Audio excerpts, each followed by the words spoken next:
नमस्कार दोस्तों।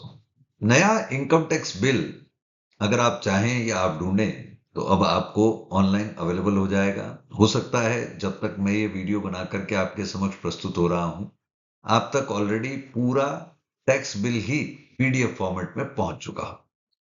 अब किसी भी सामान्य करदाता के लिए, एक टैक्स पेयर के लिए एक बहुत इंपॉर्टेंट अंडरस्टैंडिंग है, क्वेश्चन है कि साहब ये नया जो टैक्स बिल आ रहा है अनूप जी, इसकी quick highlights as a tax payer मैं इससे क्या समझ सकता हूं, क्योंकि इतना बड़ा लॉ पढ़ने का तो हर व्यक्ति के पास में समय नहीं है। तो दोस्तों, इस वीडियो के थ्रू मैं सी अनूप भाटिया आपके समक्ष एक क्रिस्प वे में अपनी बात रखने की कोशिश करूंगा कि ये नया टैक्स बिल 2025 जो है, ये वर्तमान इनकम टैक्स एक्ट 1961 से किस प्रकार भिन्न है, या क्या मुख्य मुख्य अंतर हैं जो एक करदाता के रूप में आप समझ सकते हैं।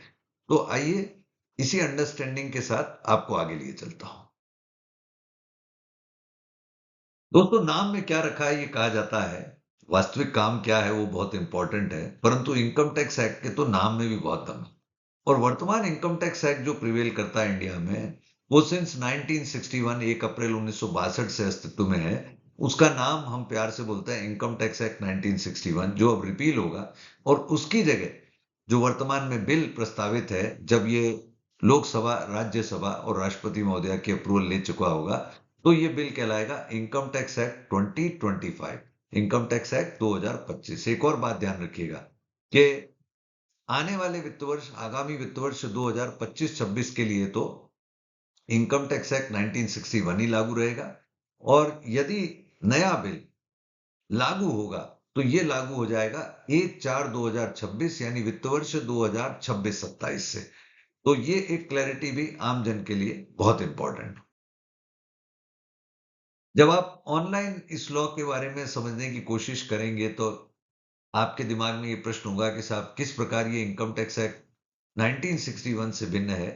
तो प्राइमा फेसाई मैं ये कह सकता हूं कि इस एक्ट की language as compare to income tax act 1961 थोड़ी सिंप्लीफाइड रहेगी। रिडंडेंट प्रोविजन, यानी जो बेकार हो चुके प्रोविजन है, उन्हें अब लॉ से हटा दिया गया ताकि कंफ्यूजन ना हो। एंड शॉर्टर सेंटेंसेस यूज किए जा रहे हैं as compare to longer sentences जो पहले इनकम टैक्स लॉ में होते थे, जो उसको कलिष्ट बना रहे थे। तो एज अ लेमैन आप ये समझिए कि हाँ, अब आपको शायद पहले से इस इनकम टैक्स एक्ट को पढ़ने में, जब ये बिल एक्ट बन जाएगा, पहले की अपेक्षाकृत थोड़ी सुविधा रहेगी। परंतु मैं अभी भी कहूंगा कि रेवेन्यू लॉस जो भी होते हैं, चाहे वो इनकम टैक्स के हों, चाहे जीएसटी के हों, और भारतवर्ष के कॉन्टेक्स्ट में देखा जाए, तो अभी भी ये नहीं कहा जा सकता कि आम जन उसे सरलता से पढ़ सकेगा या समझ सकेगा। एक बहुत इंपॉर्टेंट चेंज दोस्तों जो आ रहा है, अब तक हम प्रीवियस ईयर और assessment year terminology present income tax act में यूज करते हैं। और क्या प्रीवियस ईयर है उससे संबंधित क्या असेसमेंट ईयर है, या क्या असेसमेंट ईयर है उससे संबंधित क्या प्रीवियस ईयर है, किसी भी करदाता को, सामान्य करदाता को समझने में हमेशा गफलत ही रहती है। तो फॉर्चुनेटली जो नया इनकम टैक्स एक्ट 2025 प्रस्तावित है, या जो वर्तमान बिल है जो लेके आ रहे हैं, उसमें टैक्स ईयर का कॉन्सेप्ट लेकर के आ रहे हैं। यानी जिस वित्त वर्ष में आप पैसा कमाते हैं, केवल एक ही टर्मिनोलॉजी यूज की जाएगी, वो टर्मिनोलॉजी होगी टैक्स ईयर टर्म। यानी previous year assessment year wording नहीं होगी, इसकी जगह टैक्स ईयर बोला जाएगा। तो अगर मैं मान लूं वित्त वर्ष 26-27 से ये लॉ लागू हो जाता है, तो वित्त वर्ष 26-27 टैक्स ईयर के रूप में जाना जाएगा। तो इनकम टैक्स एक्ट नया वाला भी जब भी किसी ईयर के रेफरेंस में आपको टैक्स करेगा या लायबिलिटी डिटरमाइन करेगा, तो वहां आपसे जो कम्युनिकेशन होगा वो टैक्स ईयर के संदर्भ में होगा। तो आपको दो दो ईयर का रेफरेंस लेके नहीं चलना होगा। केवल टैक्स ईयर समझा तो बोला ओके, टैक्स ईयर 26-27 यानी 1 अप्रैल 2026 से 31 मार्च 27 के बीच कमाई गई मेरी इनकम के संदर्भ में इनकम टैक्स लॉ मुझसे कुछ जानना चाहता है, पूछना चाहता है।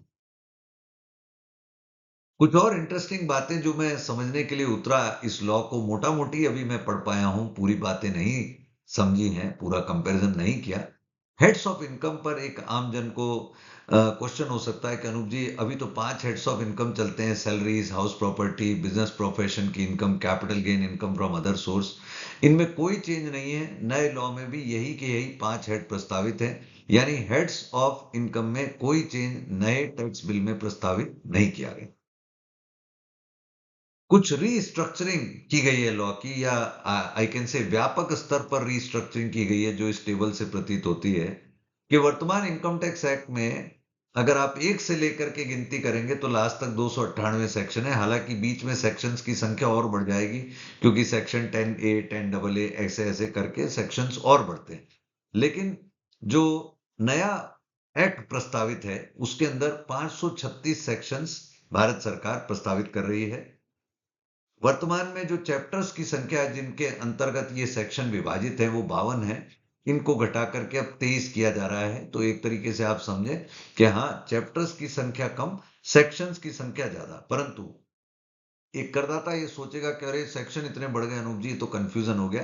तो सेक्शन नहीं बढ़े, एक तरीके से जो पहले सेक्शंस बीच बीच में इंसर्ट होते थे, से सेक्शन 142A आ गया, सेक्शन 10A 10AA आ गया, सेक्शन 35A आ गया, सेक्शन 72A आ गया। तो अब क्योंकि नया लॉ लिखा जा रहा है तो बीच में ये ABCD गायब हो गई, तो इसलिए सेक्शंस की संख्या बड़ी दिखती है। हालांकि जब भविष्य में भारत सरकार नया कोई सेक्शन इंसर्ट करती है इस लॉ में भी, तो आपको पुनः ये ABCD वाली लैंग्वेज आने वाले समय में हो सकता है दिखाई देने लगे। New tax regime versus old tax regime. मेरी तो ये सोच थी कि भारत सरकार कम से कम इस नए टैक्स बिल में एक ही टैक्स रिजीम प्रमोट करे और बता दे कि साहब हमारा अल्टीमेट मानस ये रिजीम कंटिन्यू करने का है। लेकिन इस बिल में भी ओल्ड रिजीम को कंटिन्यू करने की बात की गई है। अभी भी old regime even for financial year 2026-27 लागू रहने वाला है। तो ओल्ड रिजीम लागू रहेगी और ओल्ड रिजीम से संबंधित डिडक्शंस जैसे section 80C 80CCC 80DD etcetera नए सेक्शंस के नाम से जारी रहेंगे। सेक्शन 87A की रिबेट जिसे रिसेंटली बढ़ा करके 60,000 किया गया, जो पहले 12,500 25,000 थी, उसको सेक्शन 156 के फॉर्मेट में कंटिन्यू किया जाएगा। यानी रिबेट का फॉर्मेट कंटिन्यू रहेगा even for the financial year 26-27, unless government अगले बजट में कोई परिवर्तन करती है। सैलरीड एम्प्लॉइज उनका स्टैंडर्ड डिडक्शन में निश्चित रूप से एक बहुत इंपॉर्टेंट वेस्टेड इंटरेस्ट है।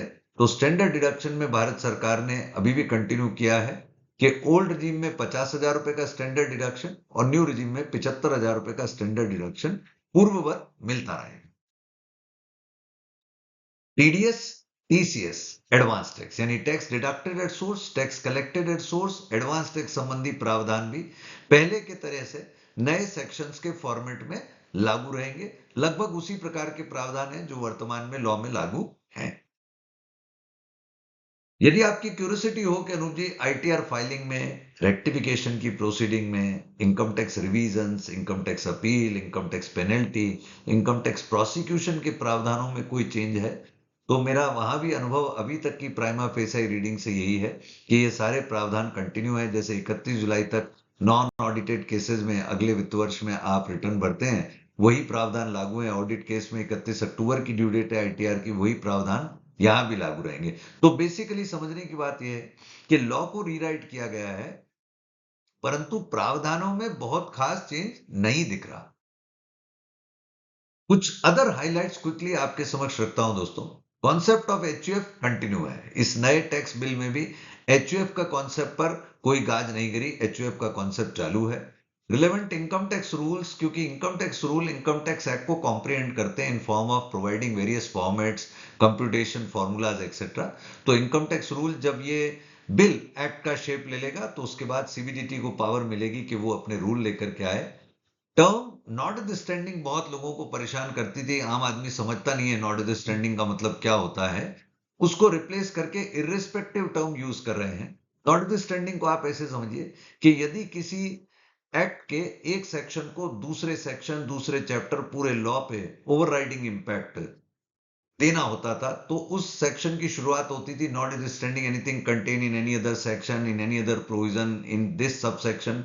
अब उसे आम जन को थोड़ा सरल बनाने के लिए इररिस्पेक्टिव जैसे लिखेंगे, irrespective of provisions of section 156, irrespective of provisions of this act. तो आपको ये समझना है कि जिस सेक्शन के आगे इररिस्पेक्टिव टर्मिनोलॉजी है या जिस सबसेक्शन में इर्रिस्पेक्टिव टर्मिनोलॉजी है वो दूसरे सबसेक्शन दूसरे सेक्शन पर ओवरराइडिंग रखता है प्रभाव।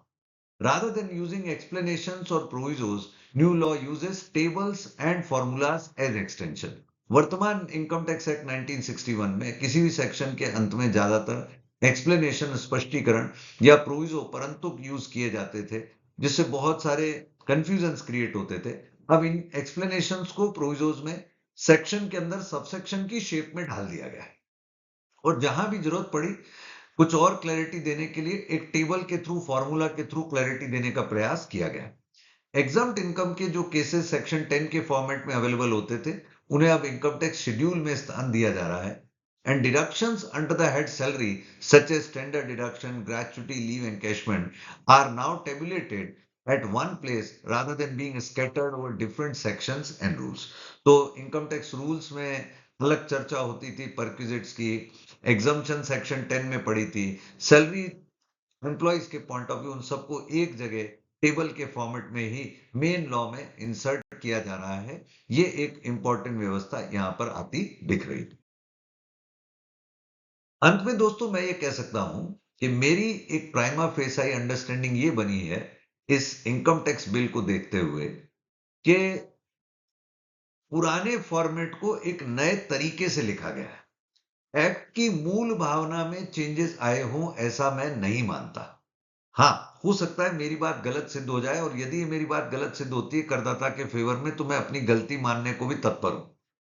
तो मेरा ये मानना है सर, जरूर सरलीकरण शब्दावली में किया गया है, परंतु रेवेन्यू लॉ हमेशा कॉम्प्लेक्स लॉ रहते आए हैं और आगे भी इतने आसान हो जाएंगे इस बात की गारंटी इस बिल के फॉर्मेट से मुझे नहीं दिखाई देती।